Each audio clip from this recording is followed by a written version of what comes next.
Acara ini didukung oleh Desa Pay, cashless-nya kerabat desa Indonesia, sebuah aplikasi pembayaran online.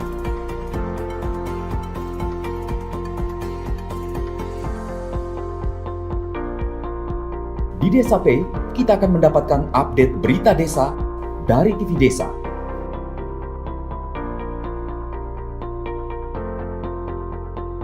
Unduh aplikasi Desa Pay segera.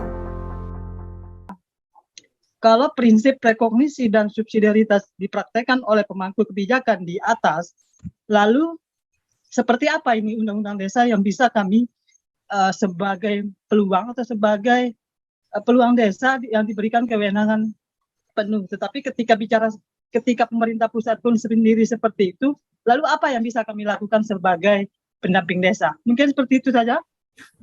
Pertama, ini terkait dengan nilai-nilai tadi ya. Kenapa saya berani mengatakan 7, Pak Sudir mengatakan B- gitu ya. Ini menarik ya. Tapi saya mau mengatakan bahwa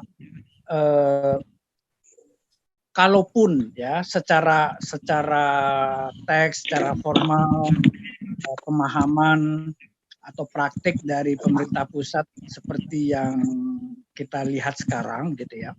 Tapi sebenarnya dalam konteks implementasi di tingkat daerah itu masih banyak sebenarnya ruang bisa yang bisa disiasati gitu. Nah, karena jadi saya mau mengatakan bahwa tidak selalu penafsiran yang sangat top down misalnya di tingkat pusat itu kemudian juga bermuara kepada kekakuan di tingkat komunitas atau tingkat desa. Saya menyaksikan banyak sekali sebenarnya inovasi-inovasi yang dilakukan oleh teman-teman pendamping atau juga berbagai LSM di tingkat desa, gitu ya. Ruang itu ada, gitu. Saya misalnya pernah mendampingi bagaimana kelompok perempuan ini sebagai ilustrasi saja untuk menunjukkan ada ruang itu ya, bagaimana kelompok perempuan secara sadar kemudian melihat undang-undang desa sebagai instrumen ya untuk perbaikan persoalan-persoalan perempuan dan anak maupun masyarakat secara lebih menyeluruh gitu. Nah, apa yang mereka lakukan?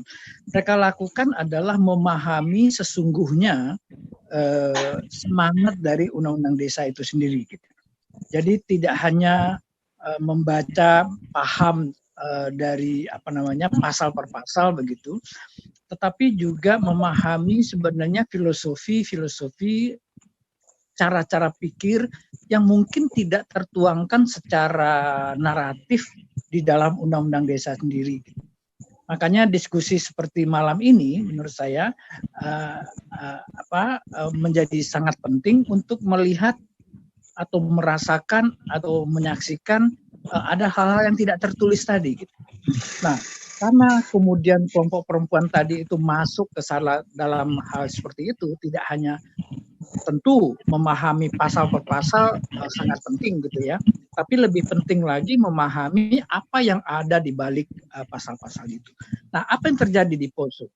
Dengan pemahaman seperti itu, mereka bisa berdebat dengan pemerintah daerahnya, dengan bupatinya, dengan DPRD-nya. Ya, kebetulan ngaji undang-undang desanya dia sama saya gitu ya. Kemudian mereka terjadi misalnya di dalam suatu rapat waktu itu untuk mereka mengusulkan perda tentang alokasi dana desa dan anggaran desa ya, bukan dana desa, anggaran desa untuk kepentingan perempuan dan anak. Mereka berdebat ya.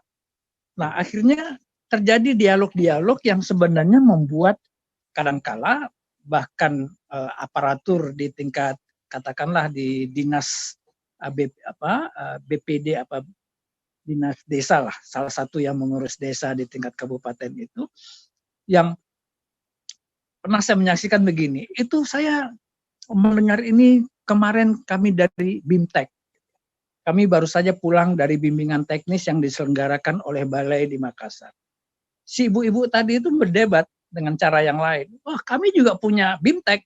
Saya langsung berhubungan, kami langsung dilatih membaca, memahami undang-undang desa ini dari Pak Yandro Zakaria, salah seorang tenaga ahli yang terlibat.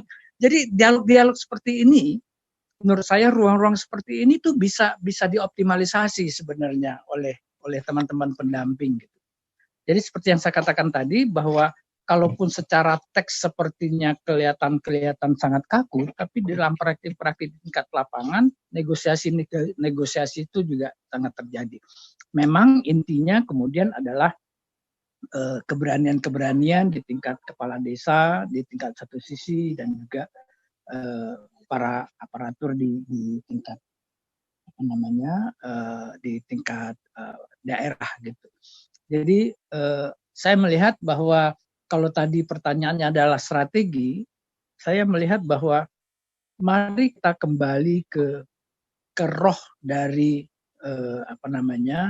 undang-undang desa itu.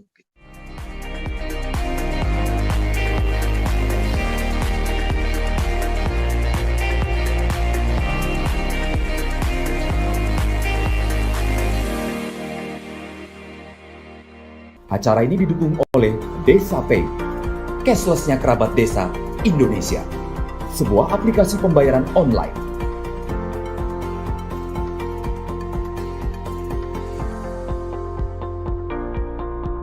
Di Desa Pay, kita akan mendapatkan update berita desa dari TV Desa.